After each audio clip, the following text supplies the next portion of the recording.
এই চারটি খাবারের মধ্যে আল্লাহ পাক রব্বুল আলামিন এতটাই পরিমাণে বারাকা রেখেছেন যা আমি বলে বোঝাতে পারবো না। এই চারটি খাবার যদি আপনি প্রতিদিন রাতে খেতে পারেন, মৃত্যুর আগ পর্যন্ত আপনার যৌবন শক্তি কমবে না।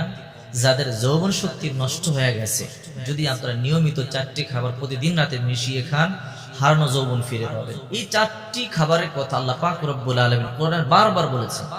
রাসূল পাক সাল্লাল্লাহু আলাইহি ওয়াসাল্লাম হাদিস শরীফের মধ্যে এই চারটি খাবারের কথা বারবার বলেছেন।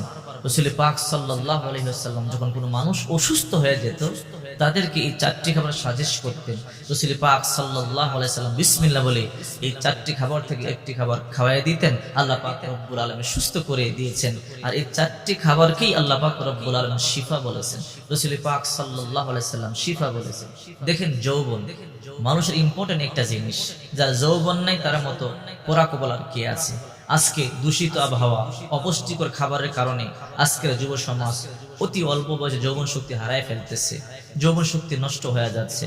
তবে যদি আপনি অবস্থাতে যদি এই চারটি খাবার নিয়মিত প্রতিদিন রাতে মিশিয়ে খেতে পারেন, তাহলে ইনশাআল্লাহ মৃত্যুর আগ পর্যন্ত যতদিন আল্লাহ আপনাকে হায়াত দান করেন, 80 বছর বয়সও আল্লাহ পাক রব্বুল আলামিন আপনার যৌবন শক্তি ঠিক রাখবেন, যদি আপনি নিয়মিত এই খাবারগুলো খেতে পারেন। এর মধ্যে এক নাম্বার হলো কালি জিরা। বুখারী শরীফের 5285 নাম্বার হাদিস, বিশ্বনবী মুহাম্মদ রাসূলুল্লাহ সাল্লাল্লাহু আলাইহি ওয়াসাল্লাম বলেন, ইন্না হাযিহিল হাব্বাতাস সাওদা শিফাউন মিন কুল্লি দাইন। এই কালিজিরা সমস্ত রোগের ঔষধ, সাম ব্যতীত। সাহাবায়ে কেরাম বলে, ইয়া রাসূলুল্লাহ, সাম কাকে বলে? রাসূল পাক সাল্লাল্লাহু আলাইহি ওয়াসাল্লাম বলেন, সাম হলো মৃত্যু। তার মানে মৃত্যু ছাড়া সমস্ত রোগের ঔষধ হলো এই কালিজিরা। এই জন্য সব সময় কালিজিরা খাওয়ার একটা অভ্যাস করবেন। বুখারী শরীফের 5285 নম্বর হাদিস, খালিদ ইবনে আব্দুল্লাহ রাদিয়াল্লাহু তাআলা আনহু থেকে বর্ণিত। তিনি বলেন, আমরা একবার যুদ্ধের ময়দানে ছিলাম। তো আমাদের একজন সঙ্গী অসুস্থ হয়ে পড়লো, আমরা তাকে মদিনায় নিয়ে আসলাম। তখনও তিনি অসুস্থ ছিলেন। ইবনু আতিক রাদিয়াল্লাহু তাআলা আনহু দেখবার জন্য আসলেন। আসার পরে বললেন, তোমরা যখন অসুস্থ হবে তোমরা কালিজিরা খাবে, তোমরা সব সময় তোমাদের সাথে কালিজিরা রাখবে।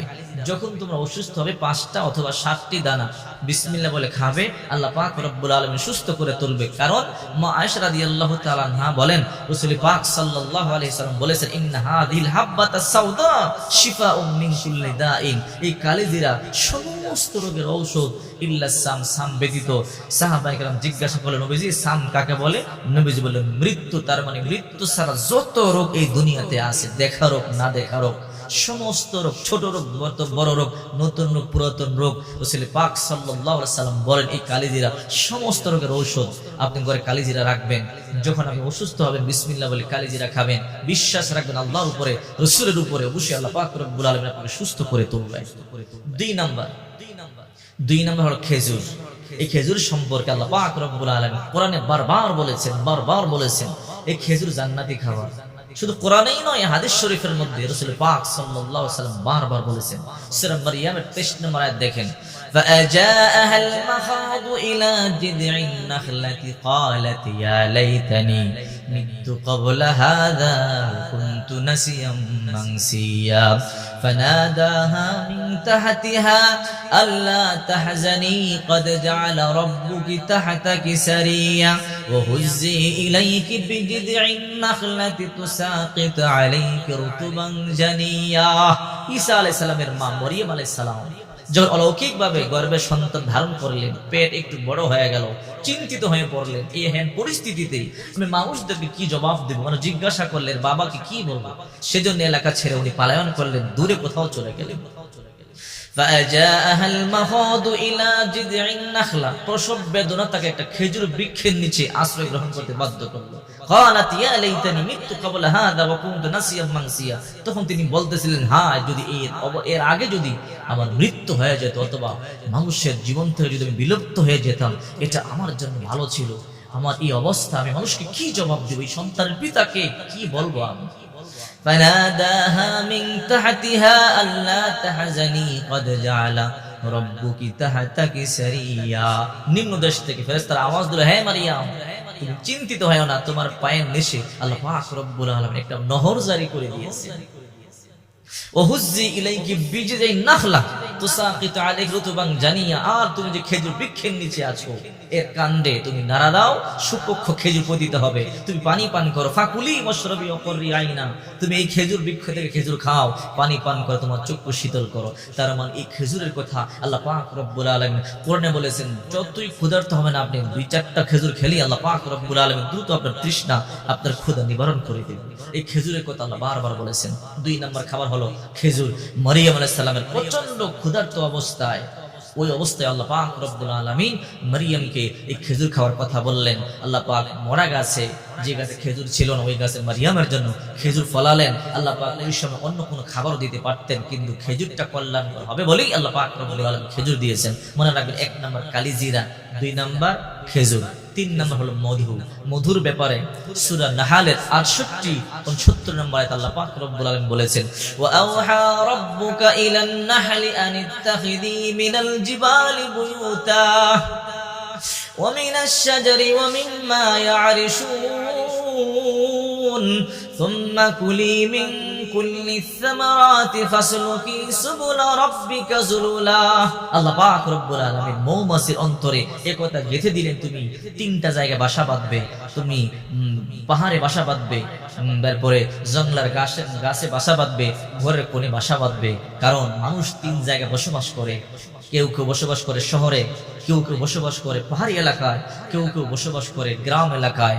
এই জন্য আল্লাহ পাক রব্বুল আলামিন মৌমাছিকে বললেন, 3 জায়গায় বাসা বাঁধো, যেন আমার 3 শ্রেণীর মানুষ মধু খেতে পারে। কারণ এই মধুর মধ্যে আল্লাহ পাক রব্বুল আলামিন শিফা রেখেছেন।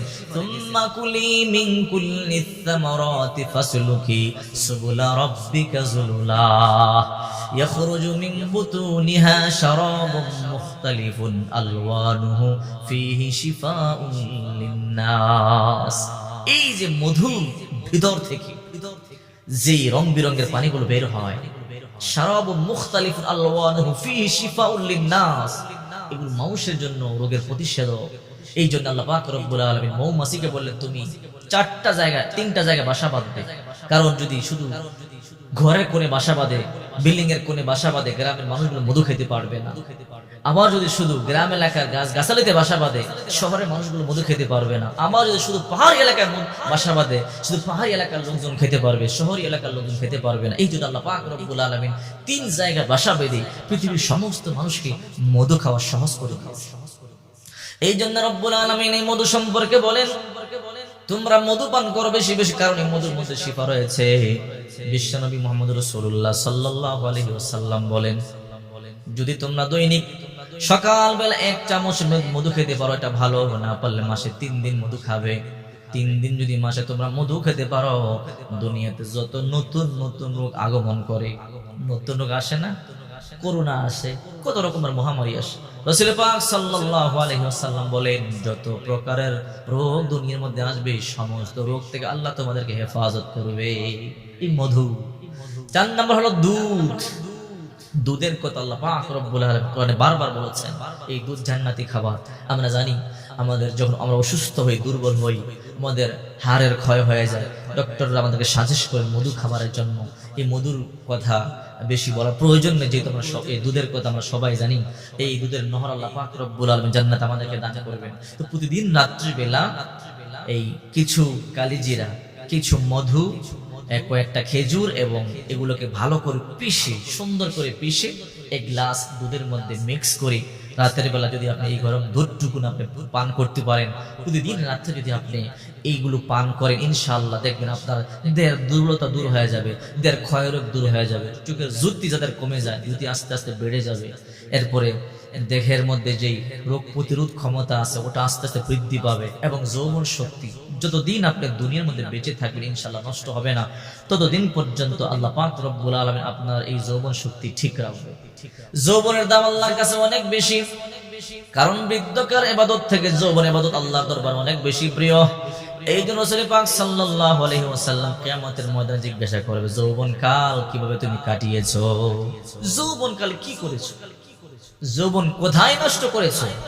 এই জন্য সাবধান হে যুবক ভাইরা, হে যুবতী বোনেরা, যৌবন শক্তি আল্লাহ পাক রব্বুল আলামিন আপনাকে দিয়েছে, এটা হলো আমানত। এমন মানুষ আছে অল্প বয়সে আল্লাহ পাক রব্বুল আলামিন যৌন শক্তি নষ্ট করে দিয়েছে, ডাক্তারের কাছে দৌড়াদৌড়ি করে, কবিরাজের কাছে দৌড়াদৌড়ি করে, কিন্তু মনের মধ্যে বড় দুঃখ, ঘরের মধ্যে অশান্তি, সংসারে অশান্তি। যৌবন যারা নাই তার মধ্যে পড়া কপালে এই দুনিয়ার মধ্যে আর কেউ নাই। এই জন্য সাবধান। রাসূল পাক সাল্লাল্লাহু আলাইহি ওয়াসাল্লাম বলেন, এই চারটি খাবার তোমরা সব সময় খাবে। এই চারটি খাবারের মধ্যে প্রচুর শক্তি রয়েছে। হাদিস শরীফের মধ্যে যেমনি ভাবে রাসূল পাক সাল্লাল্লাহু আলাইহি ওয়াসাল্লাম খাবারগুলোর কথা বলেছেন, এবং কোরআনের মধ্যে আল্লাহ পাক রব্বুল আলামিন এগুলোর কথা বারবার আলোচনা করেছে। এই চারটি খাবার প্রতিদিন রাতে একত্রে মিশিয়ে আপনি খাবেন, টেনশন নাই। আল্লাহ পাক রব্বুল আলামিন মৃত্যুর আগ পর্যন্ত আপনার যৌবন ঠিক রাখবে। আপনি খাওয়া শুরু করেন, আপনি খেলেই বুঝতে পারবেন এর মধ্যে কতটা পাওয়ার